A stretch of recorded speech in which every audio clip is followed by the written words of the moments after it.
जय माँ। योग समन्वय पार्ट 2 भाग 2 the yoga of integral knowledge, और उसमें हम लोग 7वां अध्याय 7th चैप्टर, और बहुत इंटरेस्टिंग है। इसका नाम है release from the subjection of the body. तो ये 3 प्रकार के पाश हैं जो हमको बांध के रखते हैं। मुख्य चीज़ क्या है कि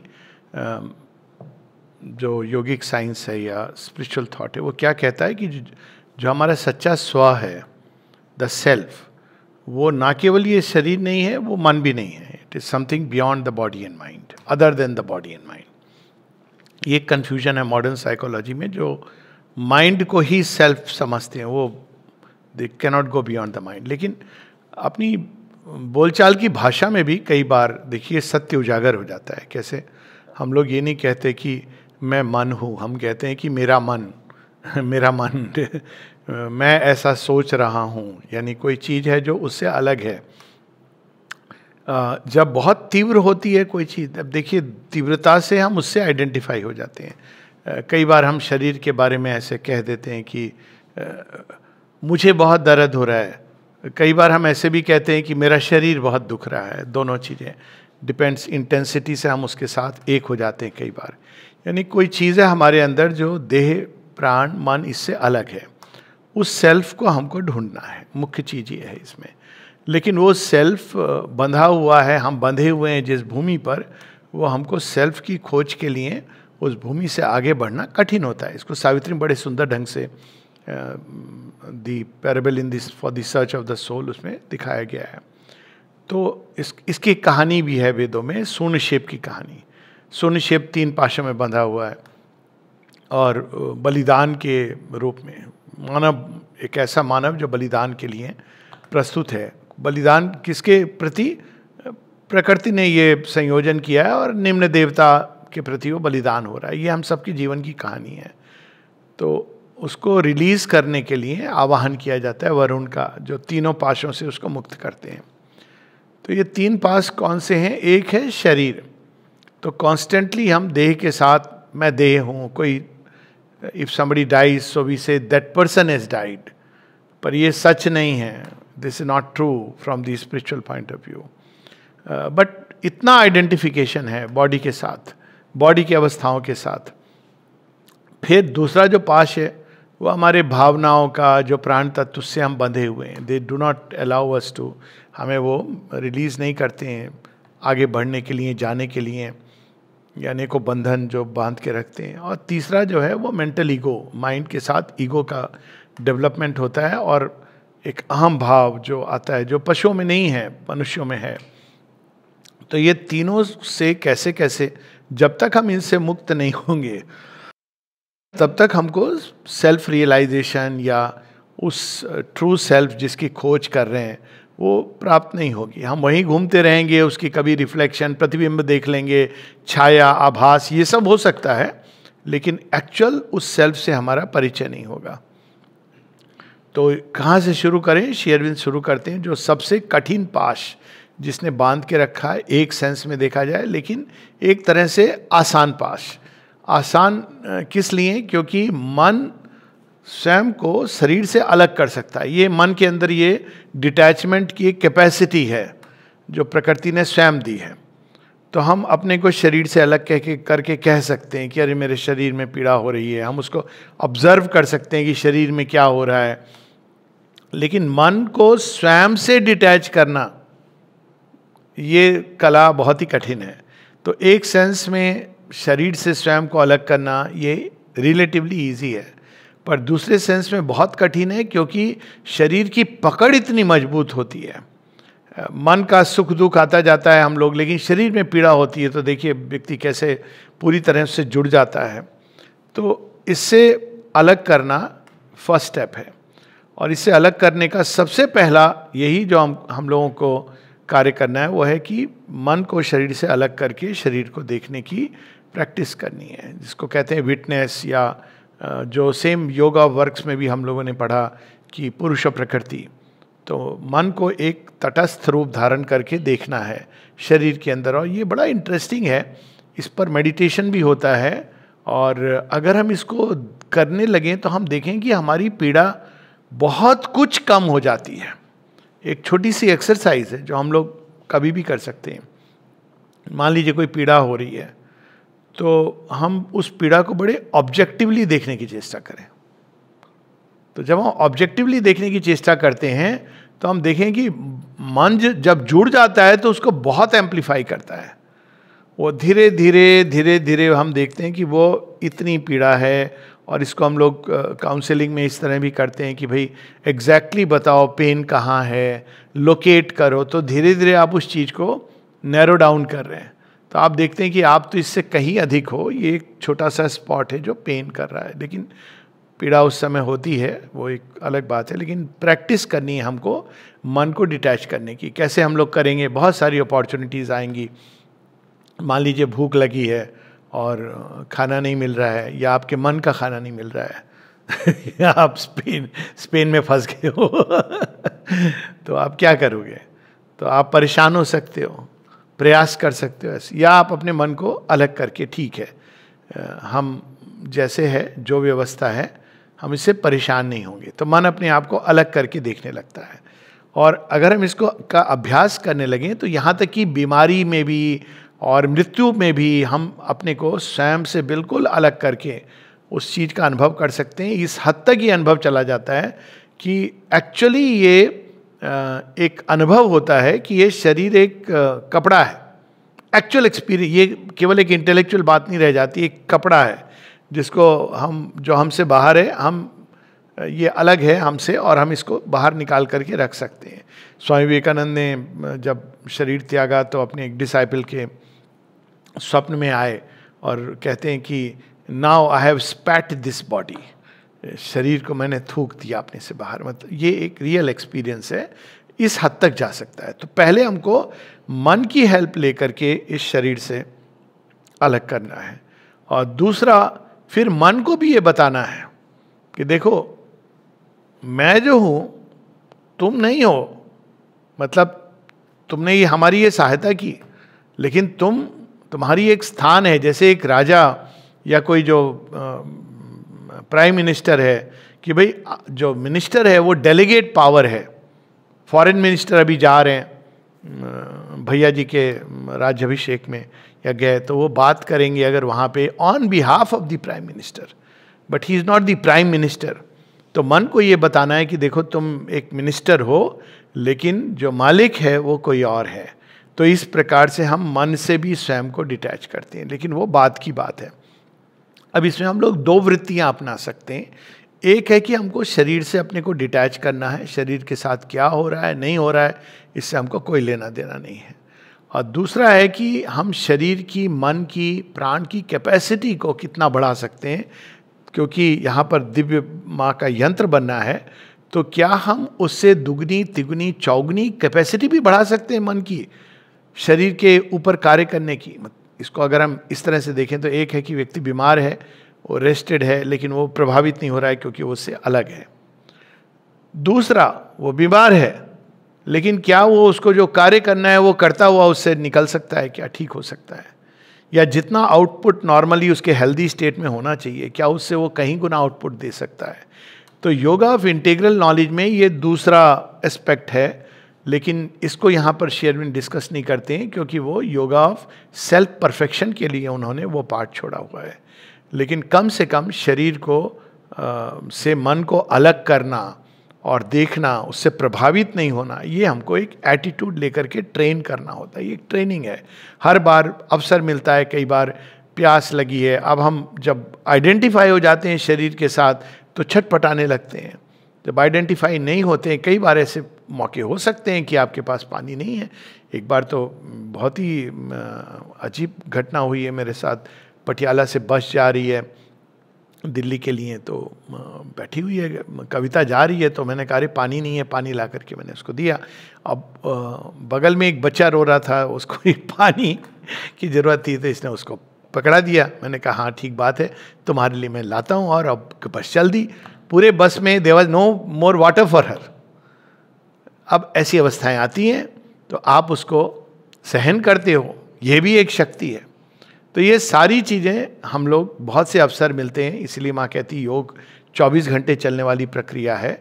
ये केवल बैठ करके कुछ समय ध्यान करना उतना काफ़ी नहीं है। It's a process that goes on for 24 hours. हर चीज़ में आपका क्या एटीट्यूड है वो मैटर करता है। ये इसका बैकग्राउंड है। अब हम लोग थोड़े बहुत इसमें से कुछ पैसेजेस पढ़ेंगे। Chapter 7, part 2, chapter 7, the yoga of integral knowledge, the release from subjection to the body. अब कुछ अंश हम पढ़ेंगे। तो पहली चीज जो बताते हैं Shri Aurobindo, separation between the prakriti and the Purusha. अब मन के साथ क्या समस्या होती है? He forgets that the mind is really greater than matter and ought not to submit to its obscurations, reactions, habit of inertia, habit of incapacity. ये सब चीज़ें हैबिट हैं और ये हम सब अपने बॉडी के साथ ऑब्जर्व कर सकते हैं। कौन सा खाना प्रिय होता है, सोने के टाइम की, जैसे मेरी बचपन से आदत पड़ गई कि दोपहर को आपको डांट करके मम्मी पापा सुला देते थे। अब वो जो भी अच्छे मन से, अब वो आदत इतनी इनग्रेंड हो गई कि वो आप लंबे समय तक चलती है। लेकिन कई बार ऐसे अवसर होते हैं जब आप नहीं सो सकते हो, आप या तो काम पे गए हैं या आपके टॉक्स हो रहे हैं या कई चीज़ें। तो ऐसा नहीं, बिल्कुल दास नहीं हो जाना है कि हम उससे इतने प्रभावित कि हम बिल्कुल पैरालाइज हो जाएं, काम ही ना कर सकें। तो ये सारी चीज़ें हैबिट्स हैं। यहाँ तक कि माँ बताती हैं even death is a habit, कि आयु के साथ बॉडी को डिजेनरेट करना, ये सेलुलर हैबिट है। जैसे बाकी शरीर की हैबिट्स होती हैं वैसे सेलुलर हैबिट्स हैं। और ये तो बहुत आश्चर्य होता है। जब मैंने हम लोग मेडिसिन पढ़ रहे थे तो मुझे पहली बार एक बड़ा घोर आश्चर्य हुआ। हम लोग भारतीय परंपरा से, तो हम लोगों को लगता है कि भाई दिन में कम से कम एक बार, प्रेफरेबली 2 बार शौच जाना चाहिए। ये एक बचपन से एक एवरेज भारतीय के दिमाग में ये डाल दिया जाता है। ब्राह्मण परिवार में और भी ज़्यादा कि भाई शौच, क्लिनलीनेस, इनर सब बाहर। तो जब मैंने ये पढ़ा कि नहीं, पश्चिमी देशों में आप 3 दिन में एक बार शौच जाते हो, तो आई कांट इमेजिन कि ये कैसे संभव होता है। तो ब्रेड की डाइट उसके कारण ये ऐसा है या जो भी है, लेकिन they are pretty normal about it. उनको इससे कोई समस्या नहीं होती है। उनको इससे समस्या होती है कि हम लोगों को, हम इतनी बार वॉशरूम क्यों जाते हैं। तो ये देखिए एक हैबिट है बॉडी की, अलग अलग जगह अलग अलग हैबिट्स होती हैं। कुछ ठंड में जो रहने वाले होते हैं उनको गर्मी बर्दाश्त नहीं होती, क्यों? शरीर उस तापमान को बेयर कर रहा है। तो कोई भी चीज़ इसको मान लेना कि शरीर के लिए या काट्य सत्य है, ऐसा नहीं है। आप जहाँ रह रहे होते हो, जिस परिवेश में बड़े होते हो, उसकी हैबिट। अब अगर ये हैबिट है तो इसको हम रीट्रेन कर सकते हैं। ये एक बेसिस है आजकल थेरेपी का भी। जैसे पैरालाइज हो जाता है तो ये रीट्रेनिंग की जाती है स्पीच की, क्योंकि ब्रेन सेल्स के अंदर भी एक न्यूरोप्लास्टिसिटी है। उनको फिर से ट्रेन किया जा सकता है कि नहीं भाई, तुम लोग, ये सेल्स डेड हो गई हैं लेकिन आसपास वाली सेल तुम्हारा फंक्शन ले सकती हैं। कठिन होता है लेकिन ये प्रोसेस है। तो ये पहले मन को ये सीखना है कि वो मैटर का दास नहीं है, वो चाहे तो इसका स्वामी है। और इसकी 2-3 बड़ी सुंदर कहानी है।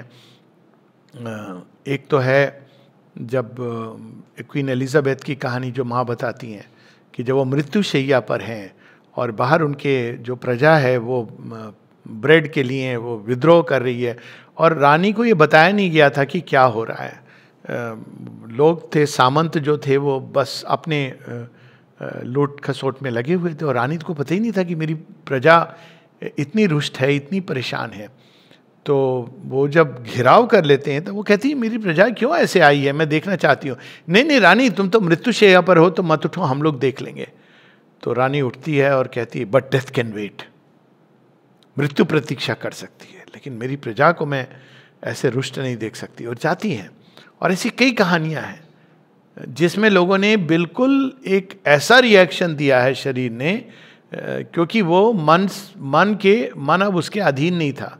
रानी पद्मिनी का जौहर, कोई कैसे कूद सकता है अग्नि में सदेह देखा जाए। इवन सती जो प्रथा थी, कुप्रथा सुप्रथा, वो एक अलग बात है। लेकिन आप कल्पना कीजिए कि कोई सोच करके वरण कर रहा है मृत्यु को, अग्नि में अग्नि स्नान कर रहा है, कोई बिना कंपल्शन के, किस भाव से कर रहा है। I mean just imagine this, ये सोचना ही इमेजिनेशन के परे है। अभी हाल में आया एक बुर्ज खलीफा पर एक लेडी ने अपना कैसा तो वीडियो वायरल किया। इट्स अनइमेजिनेबल कि ये संभव है, लेकिन संभव है। मन मास्टर होता है, लेकिन वो स्वामी अब तक ये कि नहीं मैं तो शरीर का दास हूँ। और जब कठिनाई होती है तो इंसान करते ही है। एक पार्किंसन का केस था, तो एक न्यूरोलॉजिस्ट ने बड़ी इंटरेस्टिंग बात, सामने सामने की बात है, कि मैं क्या करूँ, मैं उठ नहीं सकता, मैं तो एकदम इनर्शिया आ जाता है। उसने एक बात पूछी, अगर सच में यहाँ पे सांप आ जाए तो आप क्या करोगे? अब वो सांप नहीं है तो कल्पना नहीं कर सकता है, लेकिन सारी चेष्टाएं करेगा, क्योंकि वो एक मान लिया है मन ने कि ये मेरी शरीर की हालत है, मैं तो ऐसा हो गया हूं। तो ये पहली चीज जो है वो हमें सीखनी है कि ये सब हैबिट्स हैं। He forgets that he is more even than the mind, a power which can raise the mental being above itself. कौन? पुरुष, the self within us. वो ये भूल चुका है that he is the master, the transcendent, and it is not fit the master should be enslaved to his own workings. तो ये पहली चीज है कि स्वामित्व को, प्रभुत्व को वापस प्राप्त करना है। तो इसके 2 स्टेप्स हैं। पहला, मन को विलग करना है शरीर से, और दूसरा कि मन से स्वयं को विलग करना है कि मैं केवल ये मन नहीं हूं। We say then to the mind, this is a working of prakriti, this is neither thy self nor my self, stand back from it. तो ये एक प्रयास है जो करना होता है, अंदर अंदर में डिटैच करना। We shall find if we try that the mind has this power of detachment and can stand back from the body not only in idea but in act and as it were physically or rather vitally. This detachment of the mind must be strengthened by a certain attitude of indifference to the things of the body. एक तो है कि हमें मन को अलग करना सीखना है शरीर से, फिर शरीर के प्रति एक हमारा एटीट्यूड होता है जिससे ये और आसान हो जाता है। और वो क्या एटीट्यूड है? बहुत अधिक शरीर के कंफर्ट, प्लेजर, भूख प्यास, रोग शोक, इस पर बहुत ध्यान नहीं देना है। इनफैक्ट जितना कम दें उतना अच्छा है, मिनिमाइज कर सकते हैं हम इसको कंप्लीटली। और ये चीज़ श्री अरविंद हमें बता रहे हैं क्या एटीट्यूड होना चाहिए। We must not care essentially about its sleep और इट्स वेकिंग। तो कई बार ये लोग कहते हैं ना, नहीं, अब मैंने तो एक्चुअली देखा है कि हार्ट अटैक होते हुए किसी व्यक्ति को, वो कहता है मैंने तो सारी चीज़ें वो सही कर रहा था, 60 साल की उम्र की बात बता रहा हूँ, जो टिक बॉक्स की गई है। मैंने कहा क्या क्या कर रहे थे? रोज़ सुबह मैं टाइम पर उठता था, मैं वॉकिंग करता था, मैं वॉकिंग के नहीं रनिंग करता था, मैं भोजन ऐसा करता था, वो करता था। मैंने कहा सारे समय आपका ध्यान कहाँ केंद्रित रहता था? शरीर पर, और भय से कि भाई मुझे रोग ना हो इसलिए मैं कर रहा हूँ। तो अल्टीमेटली तो आपका ध्यान कहाँ केंद्रित हुआ? शरीर के ऊपर। तो आप बंध गए ना शरीर से। तो एक दूसरा एटीट्यूड है कि नॉट टू केयर। अब यहां पे बहुत घबराहट होती है लोगों की, ऐसे कैसे होगा? बड़े बड़े जस्टिफिकेशन आते हैं, शरीर तो इंस्ट्रूमेंट है ना। तो ठीक है, लेकिन इंस्ट्रूमेंट है, स्वामी नहीं है। कम से कम इतना तो हमको समझना चाहिए। और इंस्ट्रूमेंट का जो स्वामी है वो सर्व सक्षम ब्रह्म है, ईश्वर है। So we must not care essentially about its sleep or its waking, in movement or its movement or its rest, its pain or its pleasure, its health or ill health, its vigor or its fatigue, its comfort or its discomfort, or what it eats or drinks. अब ये एक simple अनुभव है, कई लोगों का हुआ होगा। कोई भी जब शरीर से श्रम करना हो तो सोच के ज़्यादा थकान होती है। चढ़ना पड़ेगा, इतना चढ़ना पड़ेगा। अब मान लीजिए आपको चढ़ना पड़ेगा तो आप क्या करते हो? अब चढ़ना है, चढ़ते चढ़ते चढ़ जाते हो। तो इसको मैंने एक शब्द यूज़ किया है कि अपने सिस्टम में डाल देना। तो कई बार है कि आप जा रहे हो, ट्रैवल कई बार होता है, हम लोग ट्रैवल करते हैं, नींद ये सब उल्टी पुल्टी हो जाती है। तो अब सोचते रहो लोग, अच्छा बहुत बड़ी भाई इतनी लंबी जर्नी है, हम तो नहीं कर सकते, ये सब लोग कहते हैं। हमारे पास ऑप्शन नहीं है, तो क्या करते हैं? निकल गए तो निकल गए, अब पहुंच जाएंगे, पहुंचने के बाद देखेंगे। अब ये मन को सोचते नहीं रहना है कि अरे बाप रे इतना लंबा जर्नी यात्रा है, उसमें हम सोएंगे नहीं। तो मन उस चीज़ को जब जुड़ जाता है शरीर से तो बहुत अधिक एम्पलीफाई करता है। तो शरीर का जो श्रम है वो तो होगा, लेकिन हमारे मन को हम उससे अलग कर सकते हैं. We have, but we have, this does not mean that we shall not keep the body in right order. So far as we can. मतलब हमें नागा सन्यासी नहीं बनना है कि कोई केयर नहीं है, हम जैसे मर्जी. ये नहीं कहा जा रहा है कि आप डेलिबरेटली विलफुली शरीर को टॉर्चर कर रहे हो, या बिल्कुल आप कैसे भी जमीन में सो गए, कांटों पे सो गए. ये नहीं करना है. लेकिन we have not to fall into violent asceticisms or a positive neglect of the physical frame. तो ये मतलब नहीं है इससे कि भाई मैं स्नान नहीं करूँ. कई बार मुझे देख के लगता है कि नागा साधु स्नान करने जा रहे हैं, उनको देख के तो लगता है पता नहीं कितने दिनों से स्नान नहीं किया होगा. तो एक बार ये भी आता है कि सारे के सारे स्नान करने जा रहे हैं.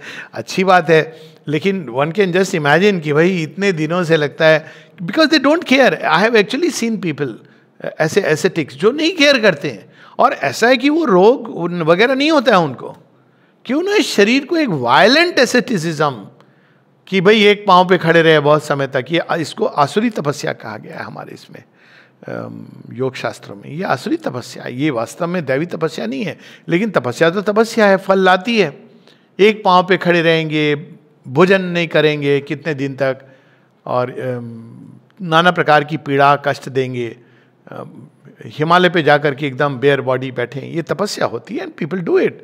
जहाँ मैं पोस्टेड था लेह के ऊपर, वहाँ पे ये लामा, हेड लामा बनने के लिए आपको शरद ऋतु में नदी के पास आकर के रात को अपने स्नान, आपको गीला कंबल उड़ाया जाता था, आपको शरीर के ताप से उसको गर्म करना होता था 21 बार, नॉट वंस. तो शरीर में इतनी ऊर्जा पैदा कर लो कि उसको आप, अब शेरविंद कह रहे हैं ये करने की जरूरत नहीं है. वो एक एसेटिक पाथ है, वो वास्तव में आसुरी तपस्या है. तो इस तरह की चीज नहीं कह रहे हैं, लेकिन बॉदर करते रहना सारे समय. कई बार जैसे हमारे यहाँ व्रत उपवास भी होता था, तो सारे दिन ये कि भाई शाम को खाना क्या बनेगा, और खाना बड़ा टेस्टी होता था. सबकी निगाहें उस पर हैं कि आज खाने में कुछ अलग बनने वाला है, विशेष. तो ये प्रीऑक्यूपेशन with food, preoccupation with sleep, all this we have to get rid of. ये मुख्य चीज है. But we have not either to be affected in mind by hunger or thirst or discomfort or ill health, or attach the importance which the physical and vital man attaches to the things of the body, or indeed any but a quite subordinate and purely instrumental importance. ये आश्रम में योग में ये automatically लोगों के system में आ जाता है. क्यों? अब ऐसे से कई घर हैं जो आश्रमाइट रहते हैं, जिसमें अगर आप देखें तो इवन कॉमन वाशरूम्स हैं. अब आप आज के समय में सोचिए कैसे रहते हैं. छोटा सा कमरा, उसमें बरसों लोगों ने गुजार दिए, कभी किसी को दे लिव हैप्पीली. अब मॉडर्न जनरेशन जो आई है एक अलग बैकग्राउंड से, उनके लिए ये भी कल्पना करना बहुत कठिन है, बट दे लिव. तो ये अपने आप, जैसे शेरविंद में एक जगह कहा, वो सहानादी का पत्र है, गुरु मालूम है क्या, मेरा लॉबस्टर मछली ना जाने केकड़ा क्या क्या खाने का मन कर रहा है, आपकी कोई प्रतिक्रिया? शेरविंद कहते हैं ईट योर डिजायर. तो इस तरह से धीरे धीरे हमको अपने उसको संयत करना होता है. ये सेल्फ डिसिप्लिन का एक एस्पेक्ट है योगा में. तो इस प्रकार से करते करते धीरे धीरे अपने आप एक समय आता है जब हमारी विल अपने आप को इम्पोज कर पाती है शरीर के ऊपर. मतलब इस हद तक जा सकता है. शेरविंद एक जगह कहते हैं कि रोग से ठीक होने के लिए तुमको 2 उपाय कर सकते हो. एक तो अपनी विल को इम्पोज करो शरीर के ऊपर, मेंटल विल को, और दूसरा फेथ रखो और डिवाइन मदर के प्रति रुको. और वो कहते हैं best is and reject the illness. Will को इम्पोज करो, reject the illness and reject the illness. दूसरा have faith and open to the divine mother. And best is in दोनों को कंबाइन करना. अब ये विल को इम्पोज करना किस हद तक जा सकता है, बाबा आमटे की कहानी है. उनको लेप्रेसी का, क्योंकि लेप्रेसी के लिए कोई मानव सब्जेक्ट्स नहीं मिलते हैं दवाई टेस्ट करने के लिए, तो उन्होंने खुद को ही पूरा साइन करके पेपर कहा मुझे सब्जेक्ट बना लो. 3 बार उन्होंने लेप्रेसी ऑर्गेनिज्म का इंजेक्शन लिया अपने खून के अंदर, कुछ नहीं हुआ. अब वो आदमी जो मेडल जीतता है तो मेडल को अपने छाती के अंदर लगा करके आता है, लिटरली पिन से चुभो करके।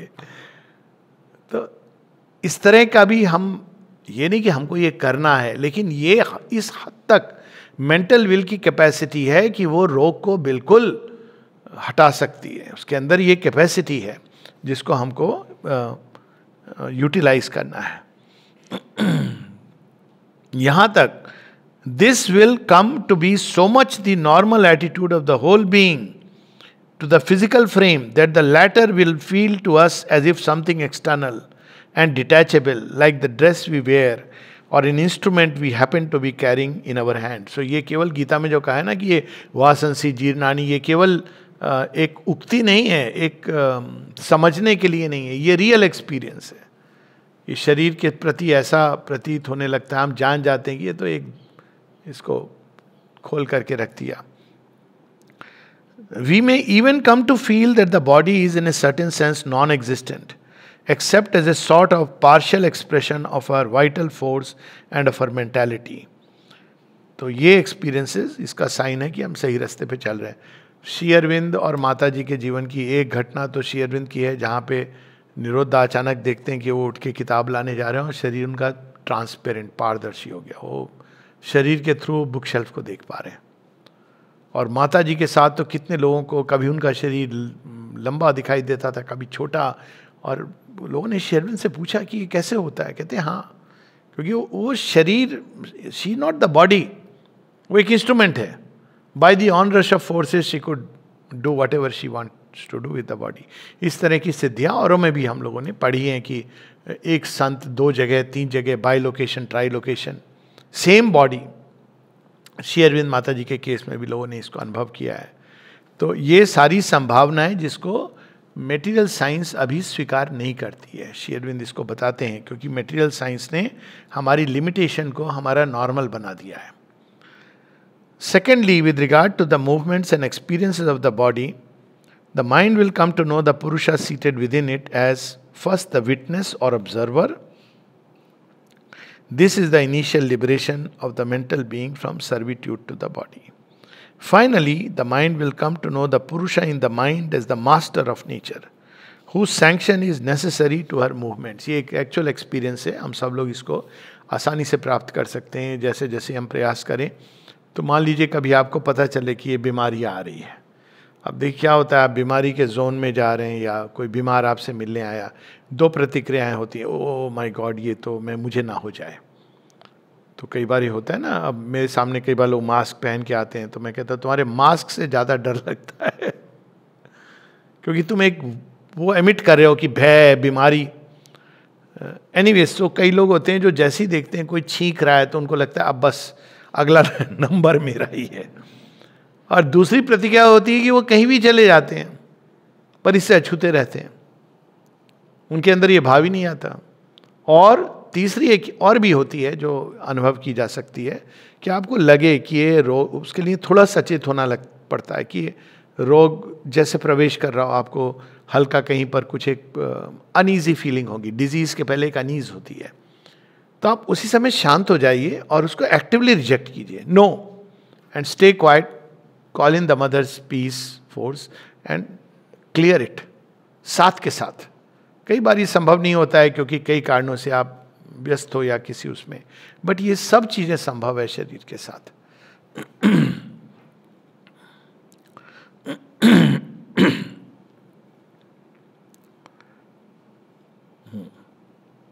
तो यहां तक कहते हैं, by a similar process the habit by which the bodily nature associate certain forms and degrees of activity with strain, fatigue, incapacity can be rectified, and the power, freedom, swiftness, effectiveness of the work, whether physical or mental, which can be done with this bodily instrument, marvelously increased, doubled, tripled, decupled.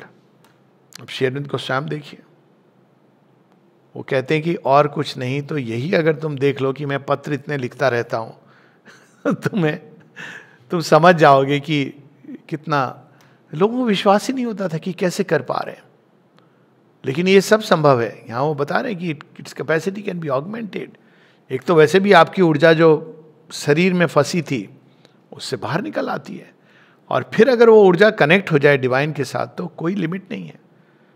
तो इस train होना, अब लोग अक्सर ये कहते हैं कि नहीं श्री अरविंद को पढ़ने से नींद आती है, तो क्या करते हैं वो गिव अप कर देते हैं। करना इसका बिल्कुल उल्टा चाहिए। कई बार लोग कहते हैं कि हमको श्री अरविंद को पढ़ नहीं पाते। ऑल इंडिया मैगजीन के बारे में आपको आश्चर्य होगा लोग कि भाई आप बहुत ज़्यादा श्री अरविंद का नहीं दीजिए क्योंकि श्री अरविंद को लोग समझ नहीं पाते। तो मैंने कहा ऑल द मोर रीज़न कि ज़्यादा देना चाहिए। भाई आप ले रहे हो एक मैगजीन, श्री अरविंद से जुड़े हो, तो आपको तो प्रयास करना चाहिए। और एक्चुअली अगर हम प्रयास करें थोड़े समय बाद हमारी मेंटल कैपेसिटी बढ़ जाती है। कैसे बढ़ती है? वो चीज़ जो समझ नहीं आ रही थी, और कितने लोगों का ये अनुभव है, कहते हैं कि हमको पहले सावित्री नहीं समझ आ रही थी, फिर हम पढ़ते रहे। अब वो एट्रीब्यूट कई बार कहते हैं आपकी टॉक, पर इट्स नॉट अबाउट टॉक। आप पढ़ते रहे, लगे रहे, तो एक दिन आपकी जो माइंड की जो कैपेसिटी है समझने की, वो भी एक कैपेसिटी है, वो कहीं ना कहीं कोई द्वार खुल जाता है। तो मुख्य चीज है कि हमने सीमाएं अपनी खुद निर्धारित की हुई हैं। स्ट्रेन हो जाएगा, अरे पूरे दिन काम, but actually mind and vital energy, there is no limit to which it can be increased. Shri Aurobindo बताते हैं 8 घंटे चलते थे वो, और ये बताते हैं कि जब उन्होंने 21 दिन तक भोजन पानी कुछ नहीं ग्रहण किया था, कहते हैं और मैं सारी एक्टिविटीज़ नॉर्मल करता रहा था, केवल एक एक्सपेरिमेंट के रूप में। 8 which included 8 hours of walking. ये नहीं कि वो अनशन पे बैठे थे कि नहीं भाई बैक डोर से जूस दिए जा रहे हैं आपको, ऐसा कुछ नहीं। 8 घंटे चलना, लिखना, पढ़ना सब करते रहे। लेकिन फिर उन्होंने उसको इसलिए तोड़ा क्योंकि उन्होंने देखा कि फ्लैश लूज होता है, एक एक्सपेरिमेंट के रूप में उन्होंने किया था, और क्योंकि देह का जो मटेरियल सब्सटेंस है वो लूज होने लगता है। पर अदरवाइज एनर्जी का जहाँ तक सवाल है ये बिल्कुल संभव है। माता जी से किसी ने पूछा, चंपकलाल जी ने पूछा, माता जी का दिन क्या कहें कि दिन रात को 2 बजे समाप्त होता था, कई बार 12 बजना तो आम बात थी। कई बार माँ 1:30 बजे 2 बजे अपने शयन कक्षा या जो भी कहें, कितनी देर के लिए? 2 घंटे के लिए। उसके बाद लोग आएंगे मिलने, डिपार्टमेंट वाले लोग। तो चंपकलाल जी एक बार पूछते हैं, माँ आप केवल एक ब्रेड या कुछ ऐसे खा के इतना कम खाएंगी तो कैसे होगा? तो माँ कहती तुमको लगता है मैं इस पर जीवित हूं? एक बार माँ ने भी बहुत दिनों तक, 10 दिनों तक ऐसे ही चलता रहा उनका। फिर उन्होंने क्यों खाना शुरू किया, वो बड़ी इंटरेस्टिंग स्टोरी है। श्री अरविंद उनको देख के कहते हैं कि हाँ कि थोड़ा दुबली नहीं हो गई हो या पतली नहीं हो गई हो? तो माने बिकॉज लॉर्ड का आदेश है। तो ये सब हमारा केवल एक अरेंजमेंट है, इवोल्यूशन के माध्यम से प्रकृति ने अरेंज किया है। दूसरे अरेंजमेंट भी होते हैं, ऐसे जीव हैं जिनको एक पर्टिकुलर जर्म कोई प्रभाव नहीं करता है, इम्यूनिटी होती है नेचुरल। मंगूज है, कोबरा काट भी ले तो बच जाएगा, बॉडी के अंदर उसके ऐसे न्यूरोटॉक्सिन्स। तो ये एक अरेंजमेंट है नेचर का और कुछ नहीं है, और इसको चेंज किया जा सकता है। बार बार श्री अरविंद ये बात इंप्रेस कर रहे हैं। इसका नॉलेज से क्या संबंध है, तो यहाँ पर वो बार बार बता रहे हैं 2 प्रकार से। एक तो शरीर से हम जितना बंधे रहेंगे हमारी चेतना फ्री नहीं रहेगी टू फाइंड द सेल्फ, एक तो पहला ये है। और इंटीग्रल नॉलेज के लिए, सेल्फ परफेक्शन के लिए ये और भी आवश्यक है, क्योंकि आपको मैनिफेस्टेशन में काम आना है। तो शरीर और मन दोनों की कैपेसिटी आपकी दुगनी तिगनी होगी, नहीं तो भगवान की शक्ति ऊर्जा कहाँ वेग को सह पाएंगे। तो इसलिए इसका संबंध है। ओके इस बात को वो स्पष्ट रूप से फिर से एक बार बता रहे हैं कि this being said we must add that in the movement of the path of knowledge perfection of the mind and body are no consideration at all or only secondary considerations. इसको आप देखेंगे कि कई ये साधु सन्यासी बहुत मतलब उन्होंने सेल्फ रियलाइज किया, ऐसा नहीं है। कई लोग हैं जिन्होंने किया है शरीर को नाना प्रकार के कष्ट दे करके, लेकिन जब वो वाणी बोलते मतलब तब तक ठीक है जब तक कुछ बोलते नहीं है। और बोलना शुरू करते हैं तो अटपटी सी बातें, एक भी चीज़ जो है, कुछ अच्छे भी हैं पर कई चीज़ें वो अभिव्यक्त नहीं कर पाते हैं। तभी तो श्री रामकृष्ण परमहंस ने कहा कि विवेकानंद इज माई इंस्ट्रूमेंट। तो ये अभिव्यक्ति के लिए आपको ये अपलिफ्ट करने, ये इंस्ट्रूमेंट को भी सेल्फ रियलाइजेशन जो ट्रेडिशनल योग में है उसमें ये फर्क नहीं पड़ता है। देवरा बाबा को देखिए, जेन्युइनली रियलाइज्ड, उसको कोई डाउट नहीं कर सकता। सिद्ध योगी थे, बाइलोकेशन भी था, ट्राइलोकेशन भी था, पाँव से मार के लोगों को आशीर्वाद देते थे, जेन्युइन भी कई सारी सिद्धियाँ थी। लेकिन आप उनका जब इंटरव्यू सुनेंगे तो थोड़ा सा, अगर आप टिपिकल वेस्टर्न माइंड से देखेंगे तो बचकाना लग सकता है, but he was a realized person. पर वहाँ अभिव्यक्ति की बात नहीं है। एक पेड़ पर रहते थे ज़्यादातर, मचान बना के उस पर पेड़ पर रहते थे वो।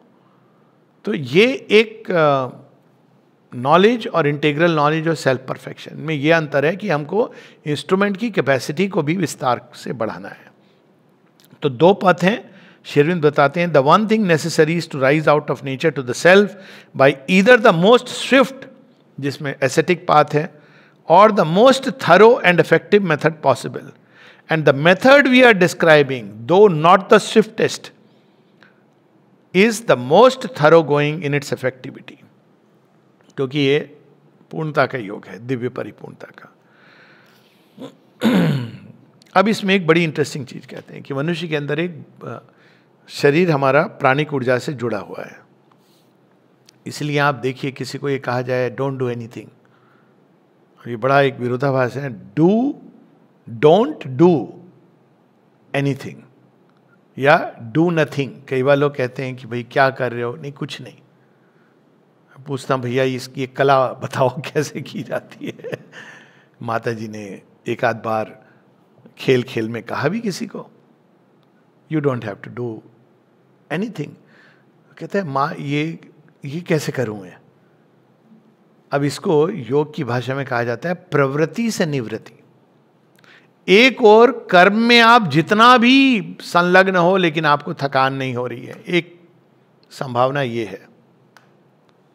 और दूसरी संभावना है जहां आपको कोई कुछ करने को नहीं है, तो आप रेस्टलेस नहीं हो रहे हो कि नहीं मुझे कुछ करना है, कुछ करना है।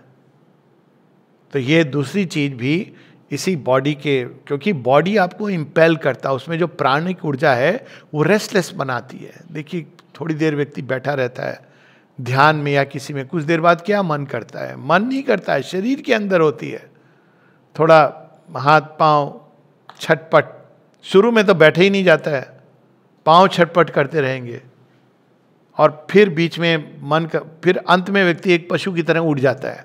पशु होता है ना, प्रवृत्ति होती है उसमें उठने की, तो प्राण की ऊर्जा है जो उसको रेस्टलेस बना रही है। तो इनएक्शन की भी कैपेसिटी होनी चाहिए।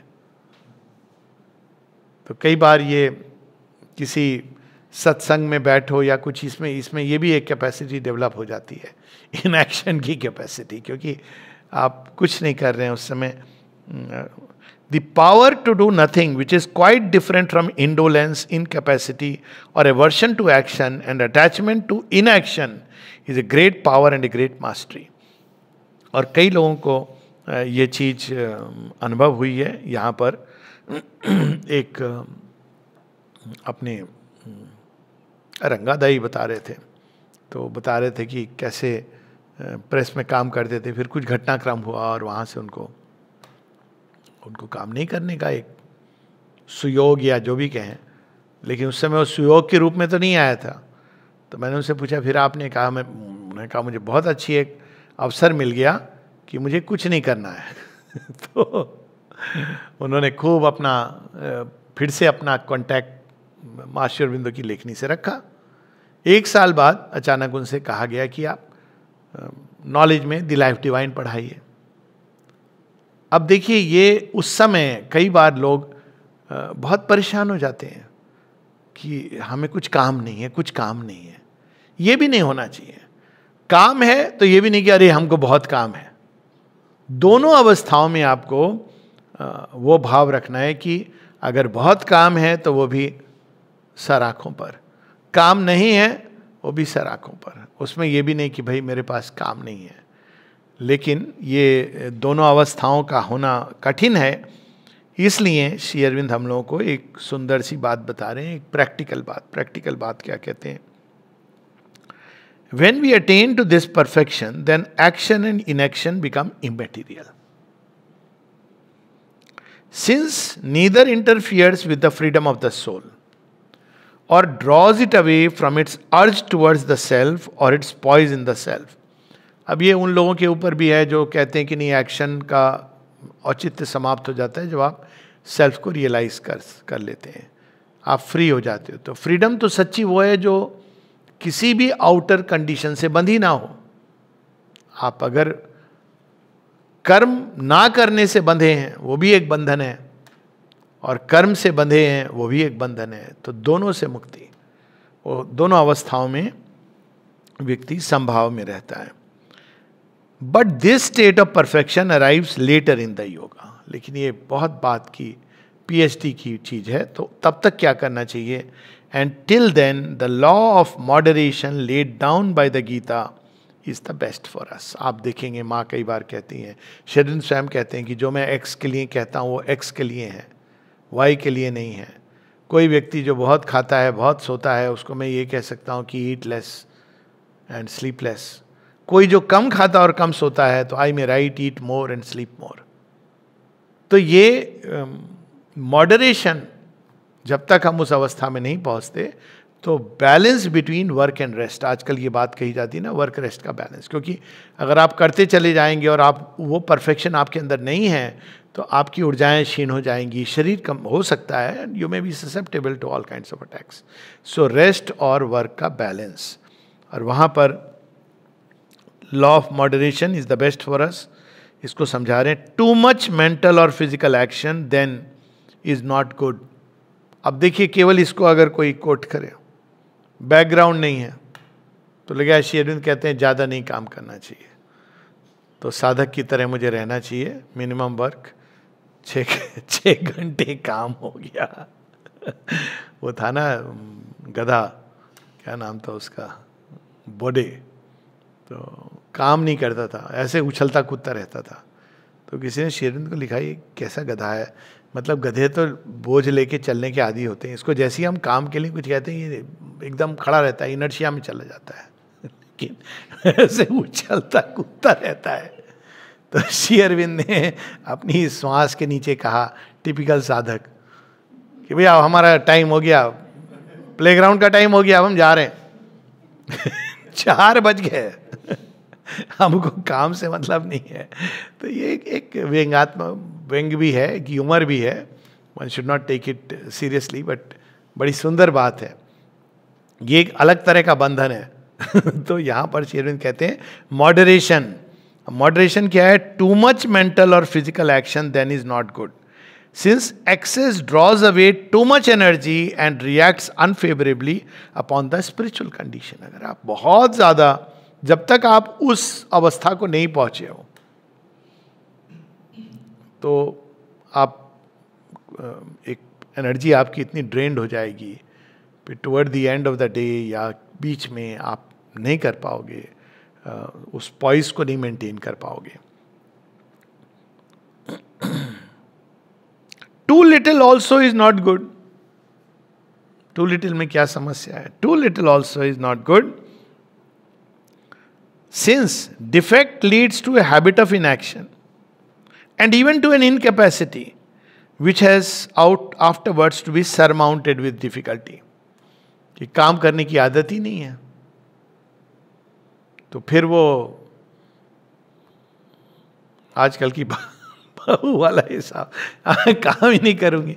अब आप काम नहीं कर रहे हो तो फिर नेचुरली थोड़ा सा भी काम आपको बहुत ज्यादा लगता है, आदत नहीं है। होता है ना, आज के बच्चे लग्जरी में बड़े हुए हैं, उनको काम करने की आदत नहीं है, तो थोड़ा भी काम होने से उनको बहुत बड़ा स्ट्रेन लगता है। और कुछ नहीं, थाली ला करके रख लो या अपना ग्लास उठा करके रख दो, उसके लिए भी वो वेट करते हैं कोई उठा के ले जाए। तो ये क्योंकि अब इनकैपेसिटी हो गई। अब यहाँ पर इसलिए हुई क्योंकि बहुत ज़्यादा मेंटलाइज दुनिया में लोग रहते हैं, वर्चुअल रियलिटी है सबकी, उसमें ऑपरेटिंग सिस्टम हो गया वर्चुअल रियलिटी।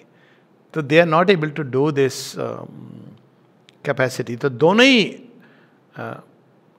बहुत अधिक काम में सारे दिन करते रहना, उससे भी आपकी ऊर्जा ड्रेन होती है। और अनलेस आप खुले हुए हो अखंड ऊर्जा के प्रति, तो कई तरह की समस्याएं आ सकती हैं, इंक्लूडिंग फॉलिंग सिक।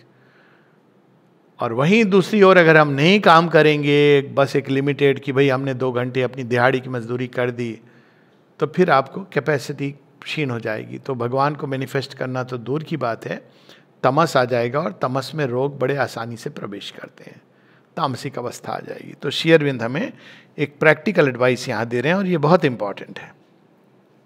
तो करना क्या चाहिए? स्टिल पीरियड्स ऑफ एब्सोल्यूट काम, solitude and cessation from works are highly desirable and should be secured as often as possible for that recession of the soul into itself which is indispensable to knowledge. So जो ज्ञान के अभिप्सु हैं उनको का ये तो त्रिविध मार्ग है, तो कर्म सब चीज चलती रहेगी, लेकिन बीच बीच में समय निकाल करके, ये नहीं कह रहे हैं श्री अरविंद एक साथ सुबह उठ के आपने 2.5 घंटे मेडिटेशन कर लिया, नहीं। बीच बीच में आप समय निकालिए, शांत बैठ जाइए, 20 minute, 25 minute, 15 minute, just quieten your self and recoup. अपनी है अंदर कनेक्ट कीजिए। अब एक एक की कैपेसिटी है, कितना समय लगता है, कहाँ पर भी हैं, तो वहाँ बीच बीच में हमको ये क्षण निकालने चाहिए। अंत में, while dealing thus with the body, we have necessarily to deal also with the prana or life energy. For practical purposes, we have to make a distinction between the life energy as it acts in the body, the physical prana, and the life energy as it acts in support of the mental activities, the psychical prana. तो traditional योग में पंच प्राण कहे गए, यानी there are 5-fold movement of the प्राण। वो 5 नागों, 5 सिर वाला नाग, ये डिस्क्रिप्शन आता है मिस्टिक लिटरेचर में, 5 फन वाला नाग। तो ये प्राण ऊर्जा है, वही फीड करती है आपके शरीर को। प्राण ऊर्जा है, वही फीड करती है आपके निम्न प्राण को, जिसमें ये डिजायर्स और ये सब, उसको भी फीडर करती है। प्राण ऊर्जा है जो आपकी भावनाओं और इनको भी फीड करती है, और प्राण ऊर्जा आपके मन और स्पीच, इसको भी फीड करती है। और 5वीं जो है समान, तो इसके नाम है, सब परिचित हैं उससे, अपान, उड़ान, व्यान, समान। तो ये सारी जो हैं कि there is a 5-fold movement, एक बैलेंसिंग भी होती है। तो उसी चीज को शेरविंद कि ये सबको वही प्राण फीड करता है। तो ये चीज जानना क्यों जरूरी है? क्योंकि अगर हम केवल पूरे प्राण को अपने शरीर में ही लगाए हुए हैं तो वेरी लिटिल इज अवेलेबल। अब ऐसे लोग हैं जो सारे दिन देह के बारे में उनका ख्याल रहता है, सुबह से शाम तक शरीर उलझा, देह आत्मबोध में मन उलझा हुआ है, तो प्राण भी ऊर्जा उलझी हुई है। तो एनर्जी है ही नहीं, ना कुछ पढ़ने के लिए, ना ध्यान करने के लिए। तो ये शेरविंद हमें बता रहे हैं कि वो सेम लाइफ एनर्जी है जो हमारे माइंड को भी एक्टिवेट करती है और जो हमारे शरीर को भी पोषण करती है।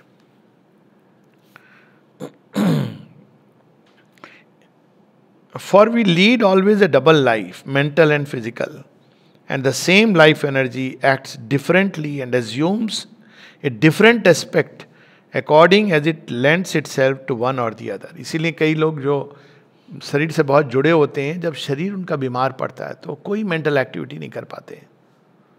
हमने देखा होगा, कहते हैं एकदम असंभव होता है उनके लिए कुछ पढ़ना उड़ना कुछ भी।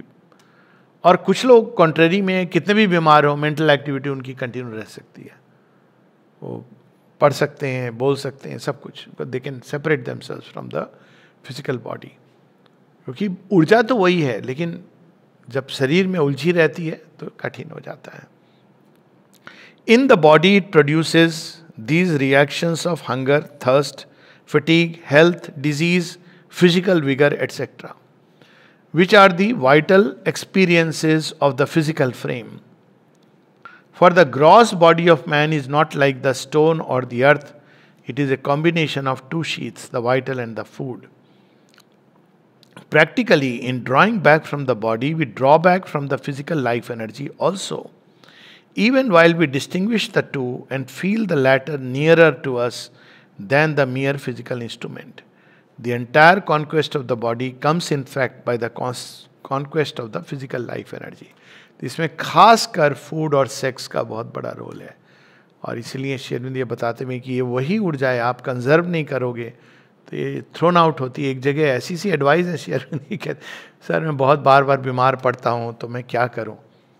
शेरविंद की एडवाइस आप सुने, कहते हैं उसको बोलो कि थोड़ा ब्रह्मचर्य का पालन करे और बिल्कुल वापस विगर में आ जाएगा। अब उसने लिखा भी नहीं है कि मेरी क्या समस्या, कहते थोड़ा पालन करे तो वापस उसका विगर आ जाएगा। अब ऐसे ऐसे लोग हैं। स्वामी दयानंद की बात है, राममूर्ति की बात है। किसी ने पूछा कि इतनी ऊर्जा आपको कैसे आती है, तो एक शब्द ब्रह्मचर्य। मेरे अपने मामा जी से मैंने सुनी हुई ये बात थी। सारा वो खाने पीने सब कुछ करते थे जैसे नॉर्मल 95 पे एकदम स्वस्थ रह करके। तो मैंने एक बार पूछा कि आपको ये ऊर्जा कहाँ से आती है, वो रॉड को बेंड कर दें। ऐसे नहीं कि वो बड़े बलशाली थे। तो आई आस्क्ड हिम वंस कि आपको इतनी एनर्जी कहाँ से आती है, इतनी शक्ति, because I wanted to know, ताकि मैं भी प्रैक्टिस करूँ। तो उन्होंने कहा ब्रह्मचर्य से बेटा, ब्रह्मचर्य से आती है, because his wife had died after 1 year. फिर उन्होंने रीमैरिज नहीं करी। तो ये पूरा एक विज्ञान है अपने आप में जिसको हम नहीं जानते। अब ब्रह्मचर्य is not just about sexual abstention physically, उसमें बहुत सारी चीज़ें जुड़ी हुई हैं। वो जो एनर्जी जो उलझी हुई है बुरी तरह सांसारिक चीज़ों में और फिजिकलिटी के माध्यम से, तो वहाँ पर फिजिकल फ्रेम की बात हो रही। खाने में ध्यान पूरा लगा हुआ है, भोजन में आसक्ति लेके वाह चटकारे लेके, ये सारी जो चीज़ें हैं वो देहात्म बोध हमको उससे अलग होना है। रस का त्याग नहीं करना है, लेकिन उससे जो हम उलझे हुए हैं, अटैच्ड हैं, उसका परित्याग करना है। Along with the attachment to the body and its works, the attachment to life in the body is overcome. For when we feel, अब इसका जो प्रमाण क्या होता है, मतलब कैसे पता चले कि किसी ने इसको ओवरकम कर लिया है, क्योंकि आप कई सारी चीज़ें एक एरिया में है एक एरिया में नहीं है, पता कैसे चलेगा कि एक्चुअली ये अपने शरीर के इन्वॉल्वमेंट से अलग हो गया है। तो शेरविंद कहते हैं, For when we feel the physical being to be not ourselves, but only a dress or an instrument, the repulsion to the death of the body, which is so strong and vehement an instinct of the vital man, must necessarily weaken and can be thrown away. यही तो मृत्यु का अंतिम प्रश्न होता है। चलोगे? अरे सर अभी मेरी बच्चे की शादी होनी है। हमको क्या कहना है भैया, तुम्हारा यहाँ कोई काम नहीं है। माँ जब आएंगी लेंगी ले जाएंगी, प्रॉब्लम क्या है? आप कौन? हमें पूछना चाहिए वो आर यू। अब वो क्या करती है, आपको भयभीत करके, वो आदमी परेशान, मृत्यु होने वाली है। भय से आदमी कहते ना आधा मर जाता है। तो फिर आप अपने आप ना किसी, और ये कई बार पैराडॉक्सिकल रिएक्शंस कर सकती है कि भाई किसी की मृत्यु हुई है, आप उसमें शोक नहीं महसूस कर रहे हो। क्यों? क्योंकि आपको पता है कि मृत्यु होती नहीं। तो you cannot feel the way एक पूरा जो देह से जुड़ा हुआ व्यक्ति है वो महसूस करता है। और फिर जब मृत्यु नहीं है तो शरीर को लेकर के इतनी जो हमारी छटपट होती है, भय होता है, ये सारी चीज़ें समाप्त हो जाती हैं। तो ये इसका लक्षण होता है, the repulsion to the death of the body, which is so strong and vehement an instinct of the vital man, must necessarily weaken and can be thrown away. इसीलिए वहाँ कहती है, one should not will to die, one should not be afraid of dying. दोनों चीज़ें, कि जब जैसी माँ की मर्जी होगी वो उस हिसाब से, ना कि भाई अब बहुत हो गया चली जाना अच्छा है। और ज़्यादातर जो ऐसा कहते रहते हैं वो बहुत लंबी उम्र होती है, ऐसी कहावत है, शायद सही भी है। और दूसरा है कि ना ये होना चाहिए कि अरे मुझे कुछ हो जाएगा, अफ्रेड ऑफ डेथ। दोनों चीज़ों से आप मुक्त हो जाते हो। The fear of death thrown away it must be an entirely. किसके बारे में? Fear of death.